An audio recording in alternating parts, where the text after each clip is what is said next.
G-Man Smiley asks, what is your preference for Battlefront Blast mode, star cards, and weapons? So, I don't play a lot of Blast, just because the wall made a weird noise. That was weird. Oh, I gotta show you guys my shirt. It's pretty cool, too. Yep, I got that as a Christmas gift. I think it's hilarious. I don't play Blast much just because I like objective modes too much. So, a couple important things with Blast is being able to regenerate health, because enemies, because of the spawns in Blast, they come from different angles, and so it's important to regenerate health. So something like Backed or Adrenaline Stim is good. But at the same time, depending on the map, to be a good Blast player, you'll get to a point with Blast where, like, if you watch Spathy's Blast videos where he gets 40 kills, in order to do that, if you watch, he is always either literally shooting someone or sprinting to go to the next spawn point. And so because of that, you need to use, for weapons, you need to use something that is fairly capable at all ranges. Like EE3 is a really solid gun because, you know, you could use CA87 in Blast, but like CA87 Blast on Sullust, you know, you're gonna see, you know, for every 10 enemies you see, you can only actually engage maybe half of them because it's a CA87 shotgun. Whereas like the EE3, it doesn't matter if you're close range or long range, you can engage any enemy you see pretty much. So like that's important. And then like for star cards also, because you're either, you know, if you watch him, he's either shooting or sprinting to get to the next spawn point. Being very mobile is important. So sometimes jetpack is really good.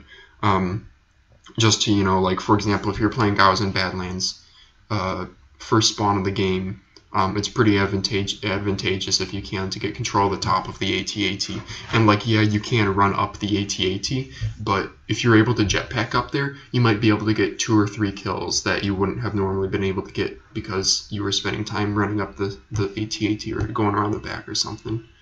And then Pulse Cannon is also a really solid weapon for star card for Blast, just because it's, you know, when you get level 3 of your trait, you know, you're gonna just be an unstoppable force as long as you can hit a lot of your targets. I mean, Pulse Cannon, if you're running Pulse Cannon, that's, you know, theoretically a kill every, what is it, 15, 18 seconds cooldown. Easy kill too, especially since Blast players aren't, you know, they aren't the highest skill pool, I think. So yeah, I just think you do want to avoid certain star cards. So certain more objective-based star cards like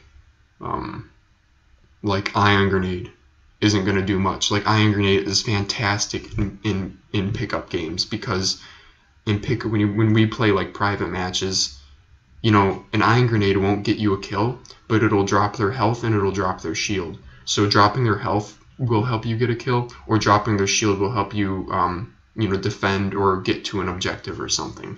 But in Blast, like, you throw an Ion Grenade at someone and you did 45 damage to them, and then, you know, the time that it takes for you to get out your gun again and start shooting them, they've already killed you. So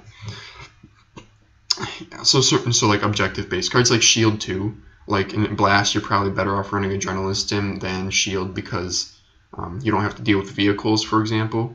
So like you don't need to have a 600 health shield. You're better off just with Adrenaline Stim, so that if you're running, like, let's say Berserker, and, you know, you're engaging an enemy and then you get hit from behind, normally you'd have to pop shield and then now you can't shoot.